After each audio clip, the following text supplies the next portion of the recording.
நம்ம உடலுக்கு டெய்லியும் ஆரோக்கியம் மட்டும் இல்லைங்க, ஒரு பாசிட்டிவ் எனர்ஜி கிடைக்கணும்னா இந்த செயல்களை எல்லாம் செய்யணும்.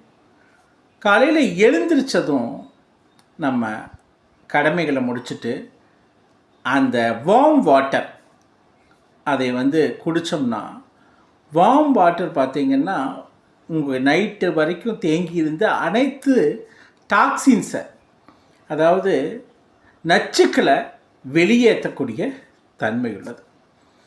அப்புறம் நம்ம சூரிய ஒளியில் ஒரு 5 to 10 மினிட்ஸு நம்ம ஸ்கின்னையும் தோள்களையும் கண்ணையும் பார்க்குற மாதிரி இருந்தால் ஒரு பாசிட்டிவ் எனர்ஜி கிடைக்கும்.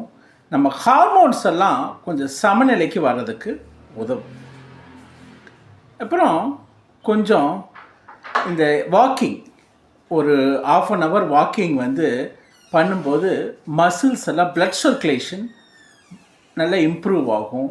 பாடி ஒரு ஃப்ளெக்சிபிள். வாக்கிங் முடிச்சுட்டு ஒரு 5 to 10 மினிட்ஸ் நல்லா ஃப்ரெஷ் ஏரை உள்ளே இழுத்து ஹோல்டு பண்ணி விட்டோம்னா அந்த ஆக்சிஜன் உள்ளே போயிட்டு உங்களுக்கு அந்த சோம்பேறித்தனத்தை விலக்கி ஒரு ஃப்ரெஷ்னஸை, ஒரு பாசிட்டிவிட்டியை கொடுக்கும். மார்னிங் பிரேக்ஃபாஸ்ட்டில் கொஞ்சம் நிறைய ஃப்ரூட்ஸ் முதல்ல சாப்பிட்டோம்னா இந்த நச்சுக்கள் எல்லாம் நல்லா வெளியேறதுக்கும் ஹெல்ப்ஃபுல்லாக இருக்கும். ஒரு பாசிட்டிவ் எனர்ஜி கிடைக்கிறதுக்கு யூஸ்ஃபுல்லாக இருக்கும். தென் ஃபைனலாக ஒரு ஃபஸ்ட்டு 15 மினிட்ஸு எழுந்திரிச்சு ஒரு 15 மினிட்ஸு மொபைல் ஃபோனையே தொடாதீங்க.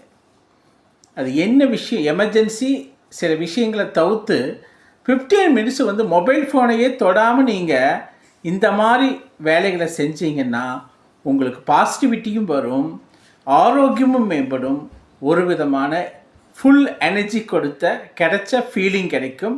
அன்றைக்கி டே உங்களுக்கு ஒரு பாசிட்டிவிட்டியோடு தொடங்கும். ட்ரை பண்ணி பாருங்கள்.